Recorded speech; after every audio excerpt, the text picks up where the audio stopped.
Objections are concerns or questions raised by prospects and customers. Objections to many salespeople can be a little bit disconcerting, but they shouldn't be. Customers should be encouraged to let you know of their concerns and questions. Remember, your goal is to build trusting relationships. If you understand the sales process, you understand that objections or concerns are natural and inevitable. We are asking people to make changes to the status quo, and most people do not like change. We're going to identify some of the reasons your customers will raise objections and approaches to handle or reduce them. So, what are the reasons for objections? Probably the biggest reason customers object is the fear of change. The fear of change is bigger than the pain they currently have. However, if the salesperson follows the questioning process that identifies the current challenges he or she faces and the consequences of doing nothing, the customer is more likely to overcome their fear of change. The probing sequence recommended in this course helps customers and prospects clearly delineate their challenges and also fully understand the consequences of doing nothing. Beyond the fear of change, there are basically 4 categories in which objections fall: no need, no hurry, no money, or no trust. Let's take a look at the no need objection. About 85% of customers have small needs or no needs identified. Making product recommendations before attempting to identify needs is the biggest reason for the no need objection. Well, about 80% of customers have actual problems but have not decided to do anything about them. They don't perceive them as big enough to make a change. Through questioning, probing, and analyzing the customer situation, you have a better chance to move the customer to the point that they decide they need to go ahead and fix the situation. Our objective is to help them understand the value of solving the challenge they face with our product. But getting them past the no need is our actual goal during the establishing needs stage of the sales process. So following the process helps reduce the no need objection.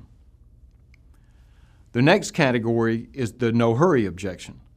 This is similar to the no need objection, but while the customer acknowledges their situation is not perfect, the problems they acknowledge is still not big enough to do anything about. Remember, people do not fix small problems. They fix big problems. This is the purpose of using probes or questions that highlight the consequences of the challenge or the problem that they have. You need to make sure to use implication, impact, consequence type questions during the establishing needs phase to motivate the prospect to act sooner rather than later. Most salespeople are concerned about the no money or no budget objection. The short answer to dealing with this objection is that organizations and people find the money if the need is big enough. And this brings us back to the size of the need or problem. Big problems get fixed, and organizations find the budget to take care of important issues.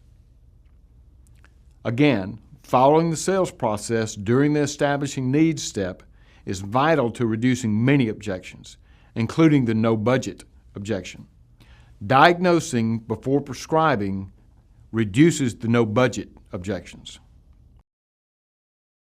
Finally, there's the no trust category of objections. This is challenging, but it also probably means that the salesperson didn't follow the sales process. Following the process contributes greatly to building trust.